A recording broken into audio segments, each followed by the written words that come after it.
पाकिस्तान तहरीक इंसाफ के रुकन सिंध असम्बली इमरान अली शाह ने भी तहरीक इंसाफ को छोड़ दिया। मरहूम डॉक्टर मोहम्मद अली शाह के साहबजादे डॉक्टर इमरान अली शाह ने सिंध असम्बली की रुकनियत भी छोड़ने का ऐलान किया। उन्होंने ये इक़दाम तहरीक इंसाफ की जानिब से 9 मई के वाक़यात पर एहतजाजन किया और कहा कि कल सिंध असम्बली में इस्तीफा जमा करवाऊंगा। मुस्तकबिल में किसी सियासी जमात में शामिल होगा या नहीं, ये कहना क़ब्ल अज़ वक्त होगा। डॉक्टर अमजद ने भी तहरीक इंसाफ से राहें जुदा कर ली। इस्लामाबाद में प्रेस कॉन्फ्रेंस करते हुए डिप्टी सेक्रेटरी इत्तलात पीटीआई डॉक्टर अमजद ने पार्टी छोड़ने का ऐलान किया। डॉक्टर अमजद ने पीटीआई के तीनों ओहदों से दस्तबरदार होने का ऐलान किया।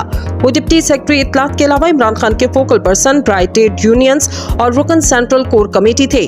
डॉक्टर अमजद का कहना है, अगर आपके काम से मुल्क के अवाम परेशान हो तो दुरुस्त नहीं। इंसाफ और असूल पसंदी खुद तहरीक इंसाफ में नहीं। इनका कहना है 9 मई को हंगामे और दहशत गर्दी के वाक़यात हुए। शोहदा की तस्वीर